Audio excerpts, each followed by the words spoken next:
வணக்கங்க. இன்றைக்கி cake recipe தான் பார்க்க போகிறோம். வாங்க எப்படி செய்யலான்னு பார்க்கலாம்.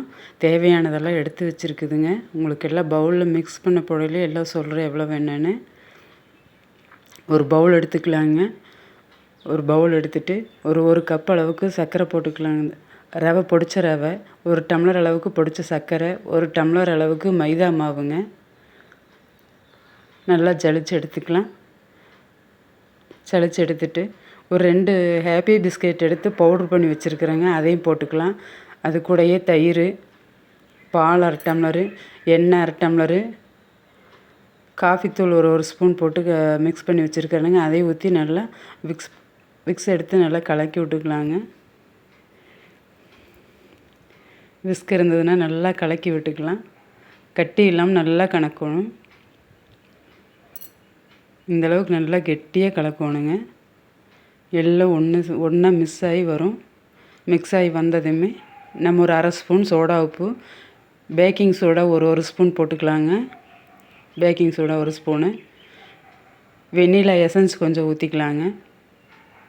ஒரு ஸ்பூன் ஊற்றிக்கலாம். ஊற்றிட்டு அதையும் நல்லா மிக்ஸ் பண்ணி விட்டுட்டு ஒரு 1/2 மணி நேரம் இந்த பேட்டரை க்ளோஸ் பண்ணி வச்சிடலாங்க.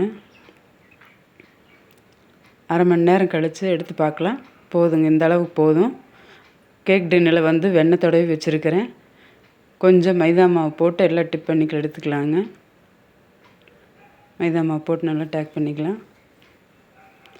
நல்லா எல்லா பக்கம் படுற மாதிரி பவுடரெல்லாம் எல்லா பக்கம் பவுடுற மாதிரி போட்டுக்கலாம். அப்போ தான் கேக் ஒட்டாமல் வருங்க நம்ம எடுக்கையில். போதுங்க, நல்லா பவுடரெல்லாம் மிக்ஸ் ஆயிடுச்சு மைதா மாவு. இதில் எடுத்து இந்த பேட்டர் வருங்க எப்படி நல்லா 1/2 மணி நேரம் வச்சு ப்ளஃபியாக வந்திருக்கு. போதுங்க, நல்லா கலக்கி விட்டு அதில் மறுபடியும் கேக் டின்னில் ஊற்றிடலாம். போதுங்க, இந்த அளவுக்கு போதும். இந்த அளவுக்கு இருந்தால் தான் கேக்கு நல்லா பஞ்சு மாதிரி சாஃப்டாக வரும்.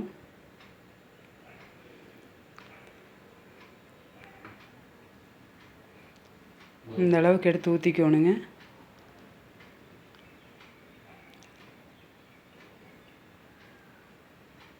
இப்போது எல்லாம் எடுத்து மிக்ஸ் பண்ணி எல்லாத்தையுமே எடுத்து உள்ளே போட்டுடலாம். கேக் டின்னில் விழுந்துருச்சு.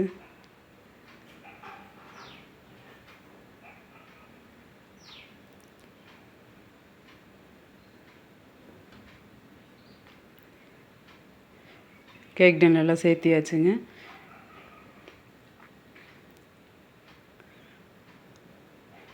கேக் டின் எடுத்து அப்படியே லைட்டாக டேப் பண்ணி விட்டுலாம்.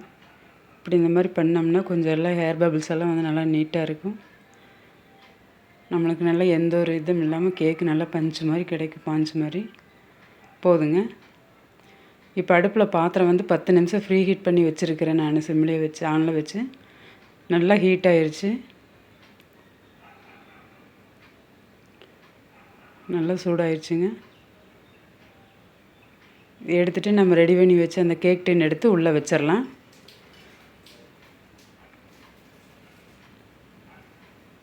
உள்ளே வச்சிடலாங்க. அவ்வளோதான். ஒரு 10 நிமிஷம் கழித்து நான் பாதாமும் முந்திரியும் பொடி பண்ணி வச்சுருக்கேன். அதை போட்டுக்கலாம். மீடியம் ஃப்ளேம்லேயே இருக்கட்டுங்க. ரொம்ப ஹைலியும் வேண்டாம், சிம்லேயும் வேண்டாம், மீடியம் ஃப்ளேம்லேயே இருக்கட்டும். இப்போ 10 நிமிஷம் ஆயிடுச்சுங்க. பொடிச்சு வச்ச இது பாதாமும் முந்திரியும் மேலால் போட்டு விட்டுலாங்க.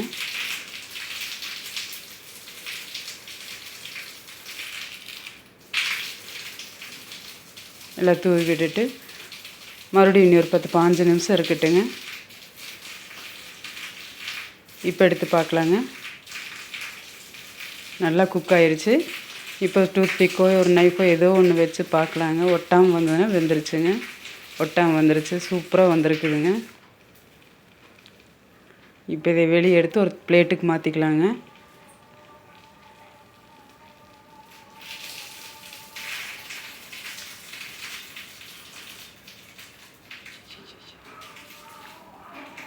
சூடாக இருக்குது, எடுக்க முடியல.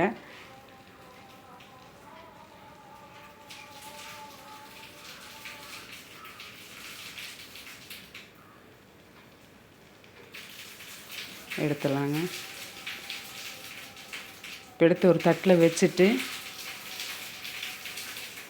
மேலே இன்னொரு பிளேட் போட்டு க்ளோஸ் பண்ணி அப்படியே திருப்பிக்கலாங்க.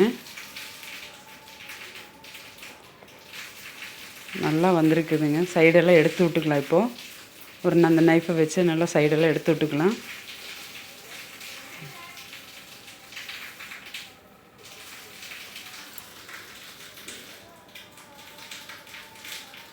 இப்போ நல்லா திருப்பி விட்டுக்கலாங்க.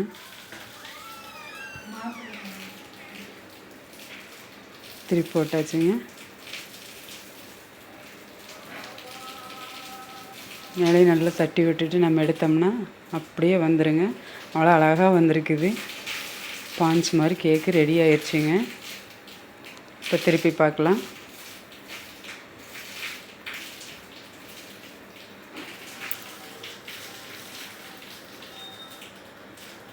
வீடியோ பிடிச்சிருந்தா நீங்களும் ட்ரை பண்ணி பாருங்கள். லைக் பண்ணுங்கள், ஷேர் பண்ணுங்கள், கமெண்ட் பண்ணுங்கள். இப்போ கேக் பஞ்ச் மாதிரி வந்திருக்குங்க.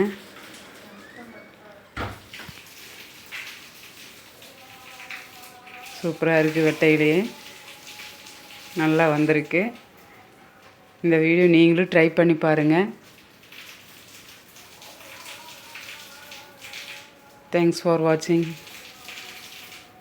வீடியோ பிடிச்சிருந்தா லைக் பண்ணுங்கள். பாய். சப்ஸ்கிரைப் பண்ணுங்கள்.